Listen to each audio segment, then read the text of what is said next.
evening and welcome to Meticulous Moments. My name is Juanita Kapp. You can reach me at meticulousmacarons@gmail.com or find me on LinkedIn. Since the COVID-19 pandemic hit the globe, I've had the wonderful privilege to meet a wide array of fantastic individuals. These individuals have truly touched my life in so many positive ways. Amongst this group of people, there are authors, public speakers, life coaches, poets, leaders, and visionaries. They are the unsung heroes of our time.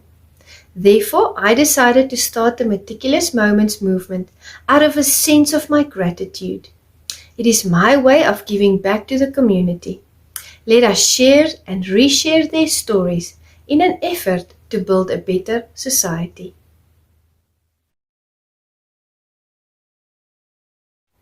Good day, Meticulous Moments audience. So good to see you today. Thank you for joining us for another enlivening session here on the Meticulous Moments podcast, where we facilitate community upliftment through leadership development. And today, we have the wonderful privilege of spending time with the amazing Jonathan Ellis. A little bit more about Jonathan. Jonathan Ellis is a husband and father of 6 or 7. And if you want to understand that phrase a little bit better, please watch this interview.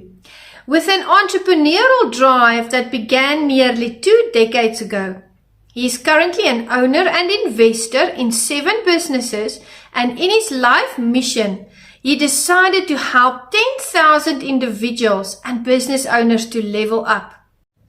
Level up their lives. Level up their businesses by unlocking their true potential while removing obstacles and people that hold them back. Said differently, by helping them to uncomplicate their lives. Find him online at www.thoughtprovokingchange.com, where you can connect on weekly calls and on his social media platform links as well. I attended one of his Zoom calls today. He has a Zoom call every Monday at 9 a.m. Eastern Standard Time. So if you would like to join, please visit www.thoughtprovokingchange.com. We certainly had a phenomenal interview. Sit back, relax, and enjoy this discussion on leadership with us. And with that, we would like to welcome our special guest, a wonderful entrepreneur, a beautiful soul. Welcome, Jonathan Ellis. Good evening, Meticulous Moments audience. Thank you so much for joining us for yet another vibrant session. And today we have the wonderful privilege of spending time with the amazing Jonathan Ellis. Welcome, Jonathan. Thank you. It's a pleasure to be here. Thank you for having me. Thank you very much for making time for us. You know, yesterday we had a wonderful virtual coffee. It was so lovely to hear your heart and your mission and your vision of life. And I just want to ask you, now I've seen a live where you were on with the Amar family, Emilio and Daniela Roman. But to the audience members that might not know you yet, will you just introduce yourself to them, please? Absolutely. Thank you. As you said, my name is Jonathan Ellis. I am a husband and father of 6 or 7 kids, and I have been in business for myself. My entrepreneurial journey started nearly 20 years ago when I was 19 years old. And here I am still in business, involved with 7 businesses at this point. And, you know, the most exciting thing that I do in the time where the location where my time is really spent is mentoring people and coaching people and helping people get from the level that they're at now to the level that they know that they deserve to be at, and helping them bridge that gap. And I'm really excited about that. So yeah, again, thank you for allowing me to be here. Absolutely. We are so blessed to have you. You have such a wonderful heart-centered leadership style. You just want to elevate people, you know, through your knowledge and your experience. And I really appreciate that you are going to be sharing with us. And I hear your heart when you speak about helping others. And that is something that I think sometimes we miss. Because, in society, people don't want something that is superficial. They want something that you are offering. They want something authentic. They want something real, and they want to get to the good stuff. It's time for us to really dig to the root of the things that we are discussing. And I really believe you facilitate that for people. Now, you are a strong leader in your roles. You're a father, you're a husband, you're executive, you're busy with 7 businesses. What type of leadership would you describe, as being the leadership style that you normally use? Servant leadership, without a doubt. I believe you affect more and you make more change, and you have people that want to be under your leadership when you are serving them at the same time they're serving you. Not being dictatorship and saying, hey, get out here and do this, I am the leader. No, get in there and serve alongside of them. Yes. You help guide them, and you help push that boulder up the hill instead of standing off to the side saying, you push it up the hill. You get in there, you get involved with them, and you understand their struggles. Because when you sit high atop the mountaintop and you're looking down at the people, so to speak, you don't understand the struggles they're going through. Mm-hmm. You stay involved, and you have the empathy for people. You understand their struggles. You understand how to help them. So servant leadership, to me, is the most effective form of leadership. Mm-hmm. Absolutely. I couldn't agree with you more. Servant leadership to me represents relationship building. When we lead those that are on our team, they want us to know what is going on in their lives. They want us to know, when is it their wedding anniversary? When is it their birthday? When are their children going to matriculate? Those are the things that form a good team, a strong, solid foundation, because when we build relationship, people feel so much more comfortable in the working space. And when we serve with them, like you said, we can't sit at the mountaintop and look down and say, do this, do that. When we take those reins with them and we journey together, that is when we get the best out of the people that we lead. Without a doubt, you link arms and you do the journey together. No doubt. Absolutely. I agree with you. Now, please tell us more about your vocation. Just elaborate on that a little bit for the audience. Absolutely. My main mission in life now is to help at least 10,000 individuals and business owners level up. Again, like I said, take them from where they're at now and help them elevate, because no matter what, people get stuck in life. They feel like they've hit a plateau and they just don't know where to go.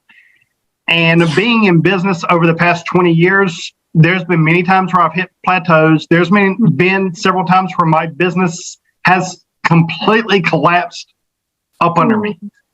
And you just got to learn to rebuild and grow, keep that perseverance, and just keep growing and keep going. Yeah. So, with the business, I've done fairly well in my life, and it got to the point of where I wanted to be more instrumental to helping people other than just chasing money and things of that nature. It's about helping people. So that is it. We're building a community that we are looking forward to people being involved in. And again, it's just, we link arms. We help each other, we grow with each other, we build with each other, and everybody wins. Absolutely, and that is the end result that we want.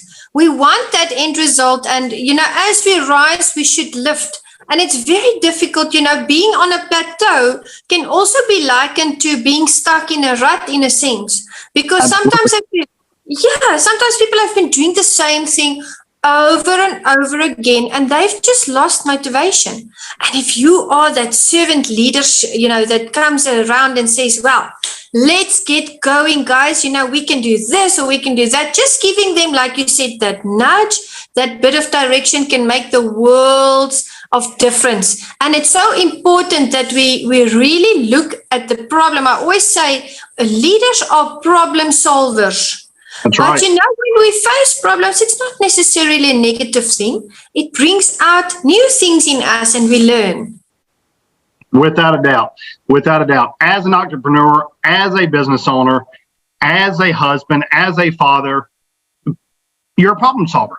As a mother, as a wife, you are a problem solver. Without a doubt.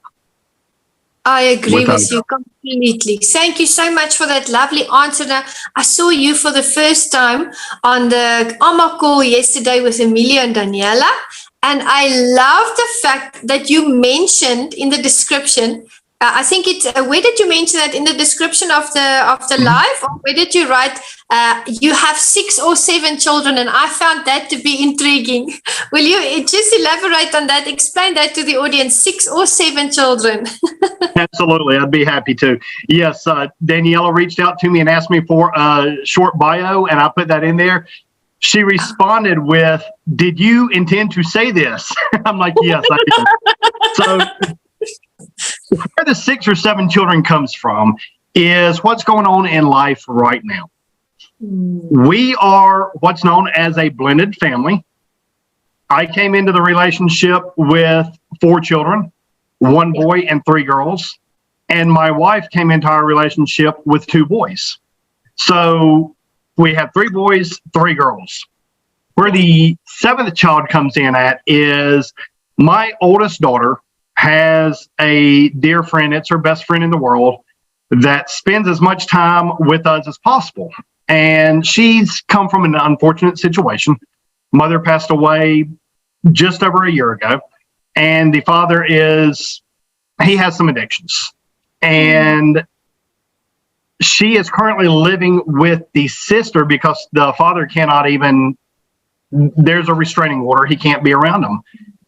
And so we are actually working right now to see about getting guardianship, adopting. I'm dealing with attorneys right now to see exactly how to handle that. So, when I read that to my daughter Noelle and her friend Abby, who I'm speaking of, they immediately said, "No, there's 7 kids." So, it's to them, it's done, which is great. There's also the legal aspect of it. So that's where we're at right now. Absolutely. I believe that God will make the way clear for you. Your heart is in the right place. It's a good thing that you are doing. In the Bible, God really has a heart for the orphans as well. In a sense, she's an orphan because her mom is not there anymore. So thank you so much for being that light at the end of the tunnel for her, for being that support system, because you are setting her up for success. Absolutely. Absolutely. That's the thing. She's a great girl, and she has such a positive, upbeat attitude with everything that's going on. And even today when she left, because she's going back today with her sister, and I was actually on a call when she left, and she told my wife, my wife told her, she said, "We'll get you back again soon." She said, "I know, and hopefully the next time it will be forever." So and then she came over here and gave me a hug while she was leaving. So it's just like, sometimes you just know it's the right thing to do. Yeah. We're both 39 years old, my wife and I. Tomorrow is our anniversary. And congratulations. Thank you. And, we're busy with the 6 children we already have, as well as the multiple businesses that we have. Yeah. And it's just like another child just kind of falling out of the sky. She's 15, so it's a little bit different than giving birth to one. However, it's that you have that calm and that peace in your heart. Both you and your wife, me and my wife in this case, you just know it's the right thing to do. And when I get in situations like this, I tell God, I'm like, you know what? If I'm not hearing from you, if this is not right, I'm going for it. I'm going to do everything in my power to see that it happens. If it's not right, slam every door in my face. And then we'll know it's not right. Until then, we're giving it everything. I love the way you articulated that. And what comes across to me when you speak is the fact that you trust your intuition, you trust your gut. And you also go with the leading of the Holy Spirit that you've mentioned. Now, let me tell you something that happened to me in the ministry. There was a position that I wanted to apply for a few years ago. And let me tell you, in the spirit, you could see me just like, trying to take a chainsaw and open that door. And I was praying and I was fasting and I was doing everything in my power to, in the spirit, ask for help to get that door, because that was the church I wanted to work at. Right. And that door, Jonathan, stayed closed. Mm-hmm. Nothing that I did could open that door. Let me tell you, it was the most frustrating time in my spiritual journey. And I did not get that church. I wasn't called to that church. And years later, something happened and some information reached me. And I realized why that door did not open for me. God was protecting me. Right. That's right. Any door that God opens, no man can shut. Any door that God shuts, no man can open. Amen. I had written that test physically, emotionally, and mentally, and I thank God for His word, and I thank Him for being true to His word. Absolutely. Absolutely. Yeah. It's hard a lot of times when you're in that situation. You want it so bad, you'll do anything for it. And it's like, God, where are you? Why are you not here? Well, then you realize He was. It's just He saw things you couldn't possibly see that you were protected from. Absolutely. Amen. I was ministering at another church. I always went around and ministered and preached and worshipped and everything. And I was facing a very big decision in my life. And the person that was in the worship team with me from that particular church that I was visiting once came to me after the service, and he looked at me. And he looked at me and I said, "What now?" And he said, "You know what? I just want to tell you, don't worry." He said, "Because God has already been in your future." Mm-hmm. And I at him, and that moment I decided I'm just going to give it over to God. I'm going to let go, and everything, Jonathan, I testify, just fell into place beautifully because God is sovereign. A very easy term to say, yet a very hard thing to believe a lot of times when you're in it is let go, let God. Yes. It's like, no, I can handle my situation. No, let go, let God. And it gets handled. It does. It does. Absolutely, I agree with you. And I loved when you were talking about your family and your 6 or 7 children, which is soon going to be 7. We had talked yesterday about family. We talked about how important marriage is. And you said something that I chuckled about last night. You said your parents have been married forever. Even Jesus was at their wedding. And I replied, I hope he turned the water into wine. To be a little bit more prepared for today, I reached out to my parents. I said, "How long have y'all been married?" So this upcoming May will be 50 years. So they've been married a little over 49 years. 50 years. That is tremendous. That is just phenomenal. Would you please ask how they managed to do that? Because that is just amazing. That is amazing. I also called them and I said, in your words, what would you say has kept it going? I am always intrigued by people that have been married for long periods of time. Like I said, tomorrow is my anniversary. It'll be 3 years for my wife and myself. Wonderful. So when I meet people that have been married for 20, 30, 40, 50, 70 years, I love to inquire, what's the secret to keep it together? And, they all have different answers because everybody's life is so different. When I asked my parents about what do you feel your values and your morals were that kept it together while you raised 3 boys, my mom real quickly said, we keep the Lord as the center of our home. Hallelujah. And my dad said, we live as Christ-like as possible. Wow. And there is a scripture in the Bible that says, love God with all your heart, all your mind, all your soul, and all your strength. Yeah. And love your neighbor as yourself. And they told me that is their core principles. Just smother people with love, essentially. Beautiful. I think that's phenomenal. You know what?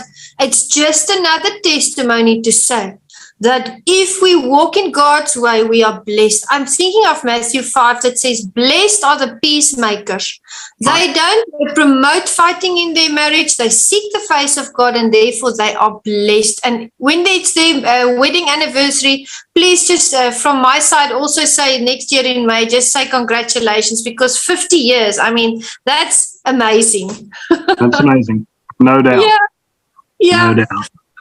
So if you look back over your life, Jonathan, where do you perceive was that moment, that Kairos moment, that divine appointed moment that your leadership journey started? Was it one moment that everything like in time kind of stood still and you knew this was what you were going to do? Or was it a process? 7th grade, when I was in 7th grade. So that would have made me, 11, 12 years old. Yeah. I became the leader of the Christian club at my school in middle school. So I was responsible for, promoting it, having people come in, teaching it, and just leading it. And that was so much fun. That really changed my life a whole lot. And then 8th grade, I switched schools, and I was the leader of the Christian club at that school. That school had about 600 people in it, brand new school that year. And we had 104, if I remember correctly, people from the school come into it at one point. So 1/6 of the school attended the club at some point. And it grew so much that we were actually doing one in the morning and one in the afternoon after school every single week. So true leadership started for me in 7th grade, just being the leader of a community at my school, at my public school.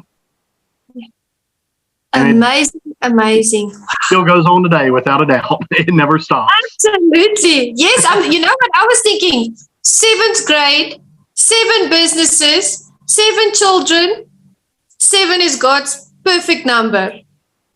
Wow. Yeah, you're absolutely right. It's the number of completion. There you go. Wow. I have not even noticed that. You're absolutely right. It's the number of completion. You are blessed, my friend. You are blessed. You're anointed and you're appointed. I'm so happy and blessed to know you. Thank you very much. I feel uplifted. Good. It's a pleasure to get to know you as well. Thank you, Jonathan. Tell me, in your opinion, what can leaders do to improve their leadership skills, but in a long-term manner? What can they make a part of their routine, or what is it that how can they approach this task? Mentorship. I am a firm believer that every person needs a mentor. Every person needs a coach. Michael Jordan, the greatest basketball player of all time, had Phil Knight. Tiger Woods, the greatest golfer of all time. And I'm not saying these as factual things of they were the greatest. I'm just saying it's understood. Yes. But Tiger Woods had his own mentor. So everybody from the highest of heights to, you can't say the deepest of depths, but I believe that every successful person has a mentor of some kind. Yes. And, as I said, we're growing a community as well, a mentorship, a leadership community. And every week we do a live call every Monday morning, Eastern Standard Time. And several people get together and we discuss various topics, and we all learn, we all grow together. And that can be found at www.thoughtprovokingchange.com. Yes. We would love for everybody to join us there. Just swing on by, sign up, and join the call with us. It's really exciting times. We have a great group, and we just continue to grow and pour into each other's lives. There's people there from all walks of life. This past Sunday, one of the members said, I get into rooms even like this one that I don't feel like I belong in. And I said, I called him by name. I said, you belong here. You belong. And a lot of times, again, you just need people that will link arms with you and help you out along the way. Yes. So, it's very important. Go ahead. No, I just wanted to say, it's very important. What I like about what you do is you give them that love and acceptance. I mean, just for that individual to hear that they belong, that makes all the difference for them. Now their viewpoint is shifted from not fitting in to how can I progress? How can I grow? How can I get better? Absolutely. They had that frame around their life of, I don't belong here. I'm not up to that level, fill in the blank.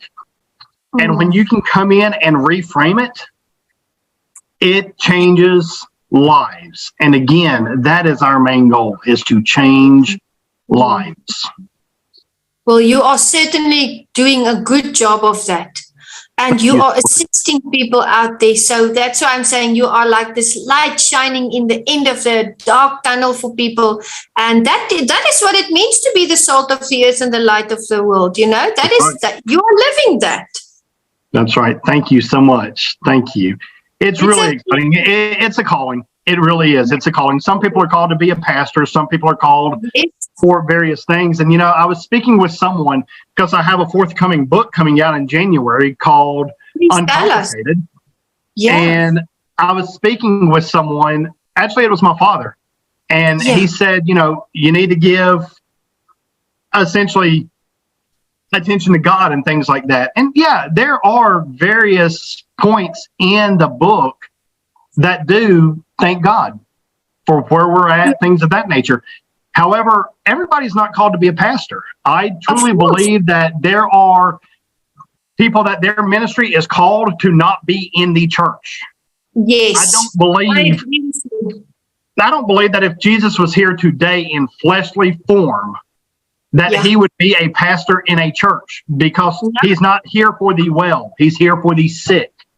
So why does everybody need to be in a church where people are supposed to be well? Yeah. I believe that Jesus would be in the bars with people. I believe that he would be around prostitutes, around, fill in the blank, because that's where his ministry, that's where he is needed. Absolutely. I'm bringing my light in from a different angle instead of standing in a pulpit preaching. Yes. I will tie God and Christ into things that I do, just not from a church standpoint. Absolutely. And I resonate so well with that, because I'll tell you what my journey has been up to now with God. As I've been in the ministry for 15 years, I've always had this ministry mindset. But as the years progressed, I realized Jesus wasn't always in the synagogue.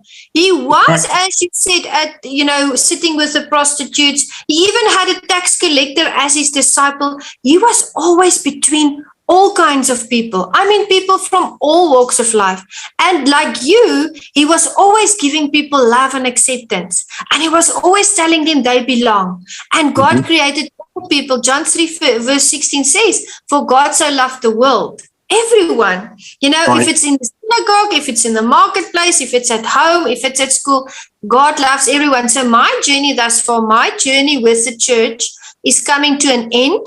After I got divorced, the denomination, their constitution says if you are divorced, you cannot continue in the ministry. So since I've been going through all of those things, God has really taken my mind from a ministry mindset to a marketplace mindset. And in His grace, through the years, He has helped me to build multiple streams of income. So I've been working in the church, but also in the corporate world. So the transition for me is so much easier. Can you see how good God is? Absolutely. Yeah. It all works out. Everything works out.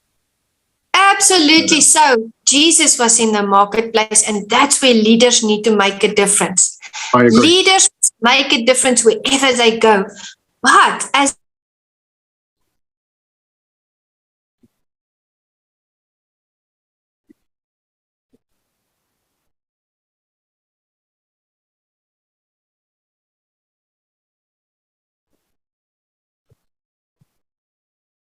things happen, sometimes life happens. How do you perceive leaders to avoid burnout? How do you, for instance, avoid that? Or what information or advice can you give to the audience to avoid burnout? delegate. Everything is not supposed to be on your shoulders. You cannot possibly handle everything and grow. And we all know that you're either growing or you're dying. Yes. So you must delegate tasks to others. Yeah. One of my most favorite quotes, something that I say so often, is teamwork makes the dream work. Mm-hmm. In fact, we just recently moved, and I told my wife, I said, we need to name our house. Beautiful. So we named it Dreamwood. Teamwork makes the dream work. There's a dream, and we live on 4.5 acres, so we're in the woods. So Dreamwood. Wow. The biggest thing to grow anything is team effort. One person can only do so much. Yeah. And you're better off to have 1% of the efforts of 100 people than you are to have 100% of one person's efforts.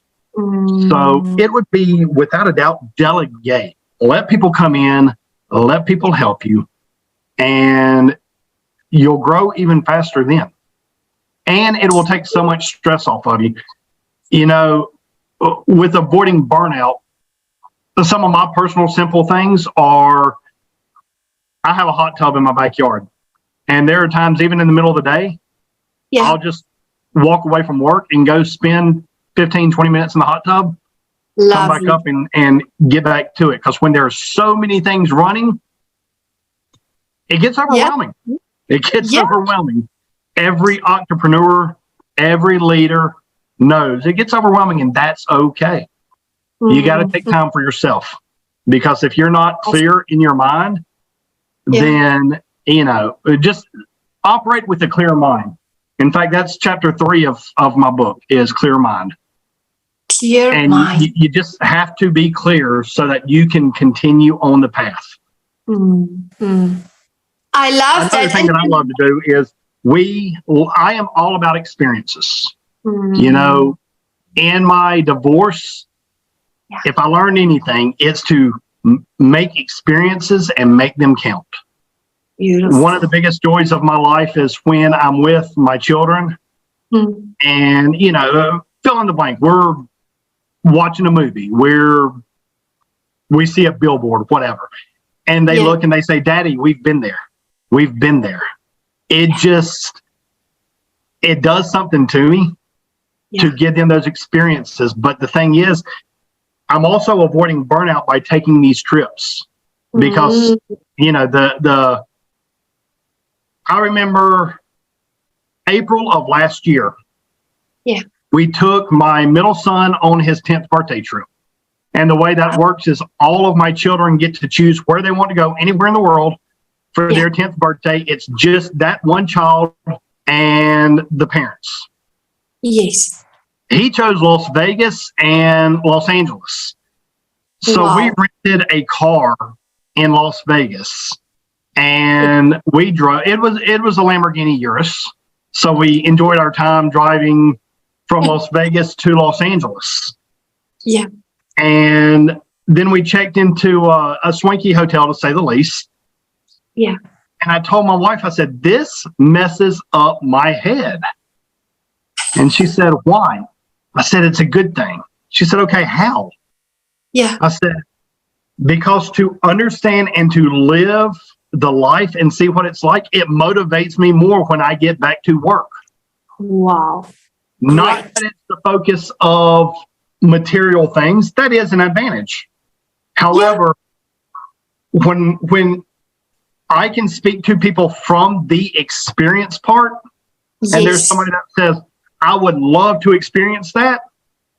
Yeah. Again, can link arms and say, hey, here's how you get there. Here's how you do it. Yeah. Then I can mentor and coach them to go from where they're at to where they know they should be.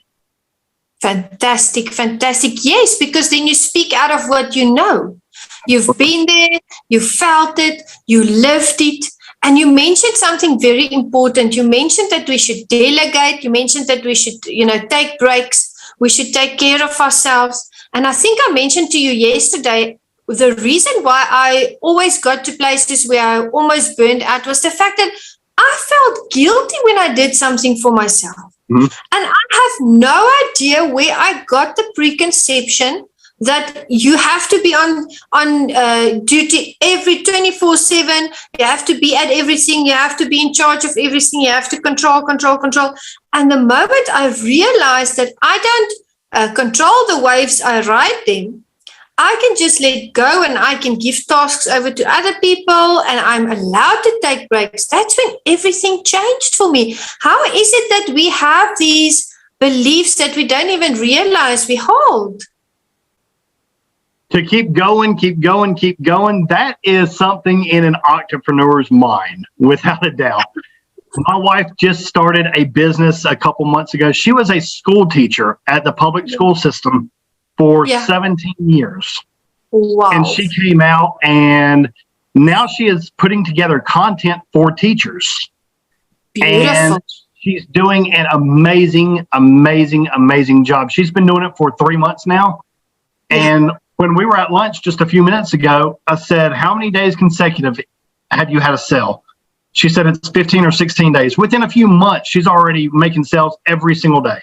Wow. And she told me the other day, she said, I just feel like I'm behind. I don't feel like I am where I need to be. I'm like, hey, you never will. That's just part of it. You never will. It's like, I should be further ahead. And I had to point out, I'm like, baby, you made a sale before you told me that you would ever make a sale. You made that sale.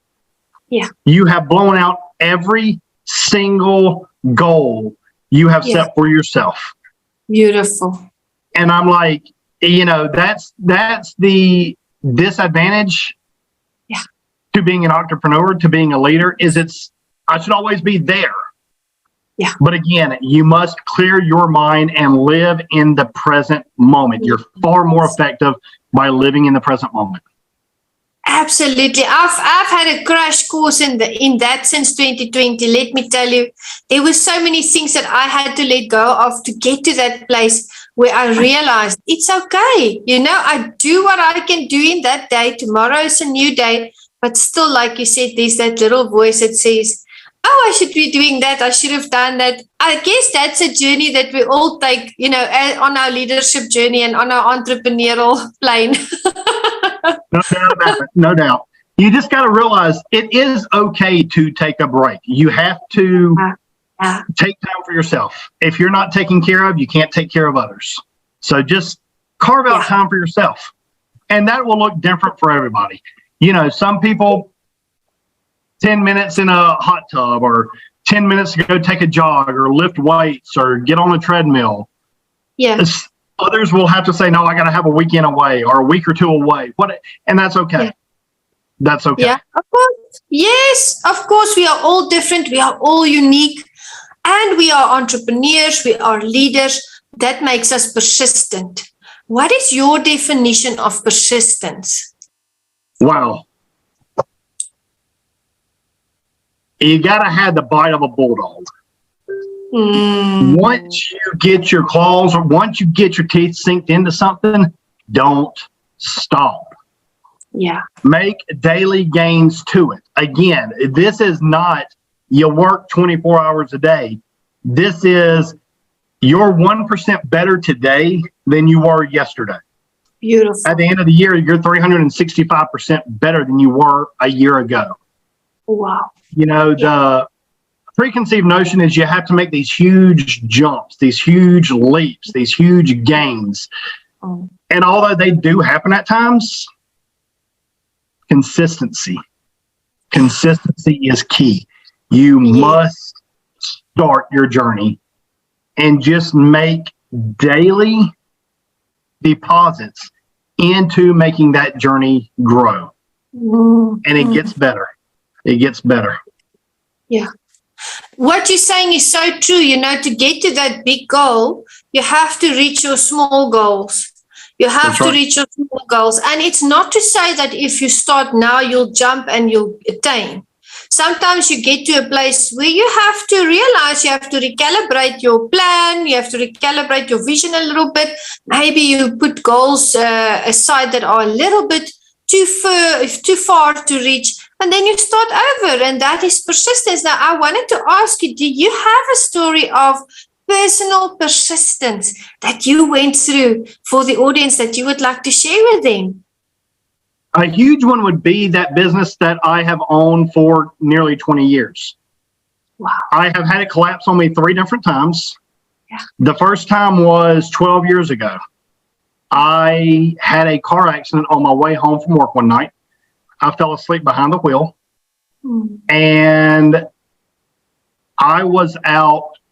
I have no bones on this side of my face. It's all a metal plate. That's why my eyes caved in a little bit right here. Ouch. And I had a post come through and hit me in the face. And I was out of commission for 6 months. I was in a coma immediately after the accident. And the hospital told my wife at the time that they've never seen somebody suffer that type of, Impact. Yeah, and not succumb to it. My goodness. And God just chose to leave me here. Apparently, my work wasn't finished. However, at that same time, the business fell apart. With what we were doing, we were servicing people every week, every other week. And there was a period there where I was having people make phone calls for me, but people got missed. I mean, clients got missed, and then, we just didn't show up. So work started falling off, and I rebuilt it. And it collapsed on me again when I was going through my divorce, because that had my full and complete attention, and everything else just fell by the wayside, unfortunately. Yes. And I got it built back up. And, one of my clients, I remember a phone call with him. He said, "Jonathan, you have a bite like a bulldog." That's exactly why I said that. I will never forget him saying that. He said, "Once you decided you wanted my work, you never let me go." I said, "No, I didn't." And we got his work. Yeah. The thing is, always start with the end in mind. Now, understanding that end will change, because just like you were saying, there are some things that I'll accomplish this in a year. And then once you get started, you realize that it's really a 3-year plan, not a 1 year. Or you will have things that I'm going to achieve this. I'm going to have that. I'm going to be this. And then you realize that's really not that important. Once you get closer to it, it's like that really does not matter. So you always begin with the end in mind, yet you also realize things will shift, things will change. Your goals will expand, some of your goals will contract, and that's okay too. Yes. That's okay.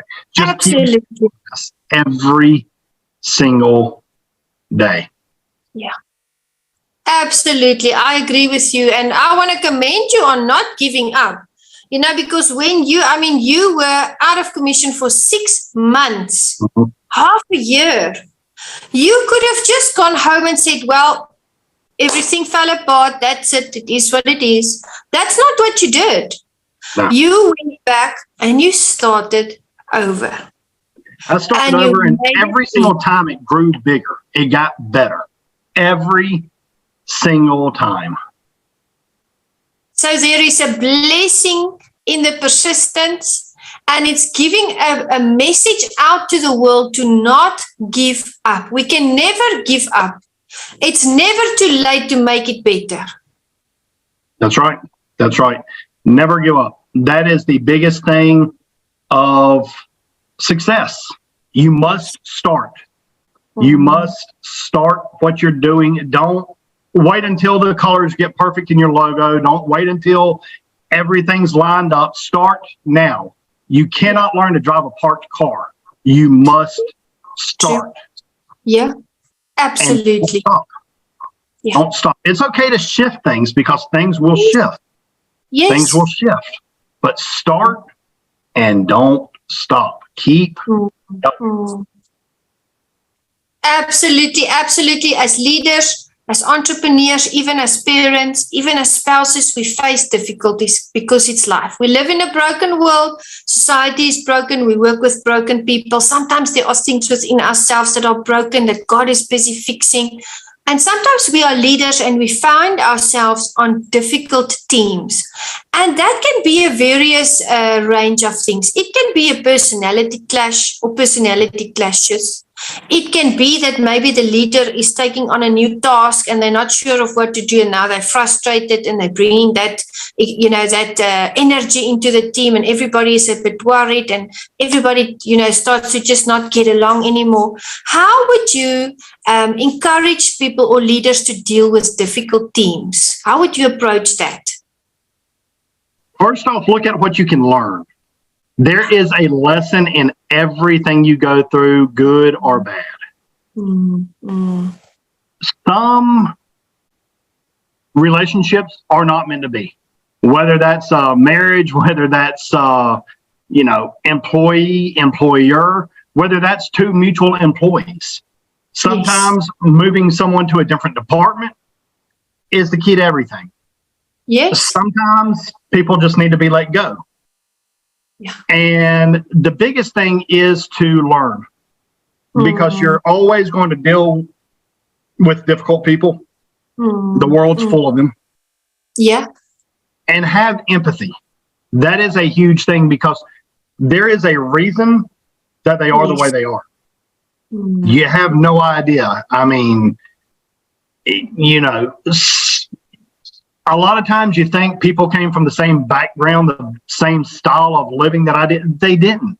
Yeah. They didn't. You take somebody in and you expect them to live up to your expectations, realizing later that they have no idea. They don't have a standard that they've set yet. You help them set a standard. And to me, a standard is a line that you refuse to live beneath. It's not something you live up to. It's something you refuse to live beneath. And the thing is, just learn and pour into them. Pour into them, because you could be the change in their life that helps them get to that next level. That's personal, that's business, that's everything. And there are times, like I said before, that they just need to go. And that's okay too. That's okay.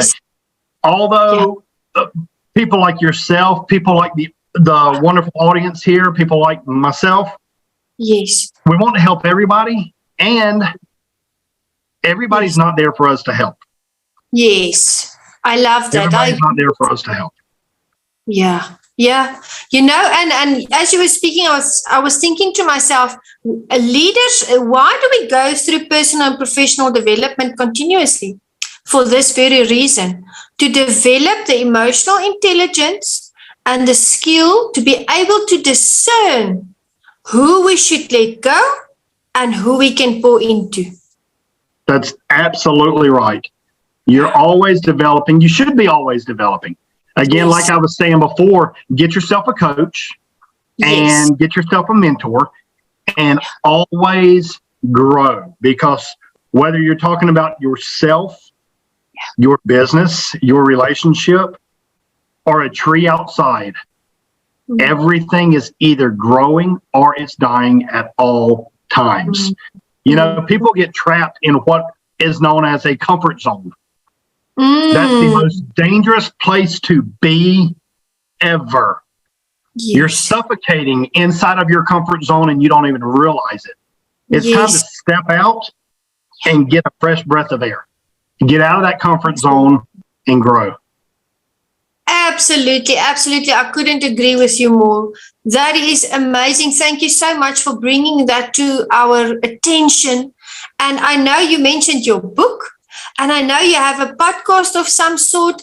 Please tell the audience the details. How can we follow you? How can we elevate and uplift you? How can we cheer you on? Where can we purchase your book or pre-order your book? Any products that you have, please, and tell us what is next for you. What is next on your agenda? Well, thank you so much. The book, again, is called Uncomplicated. It's talking about how to uncomplicate your life. You're going to learn how to unlock your personal potential, while removing obstacles and people that hold you back. You know, again, our goal is to help clear the path for growth and prosperity in every facet of life that we are accustomed to. Yes. We want to see people grow. We want to see people elevated.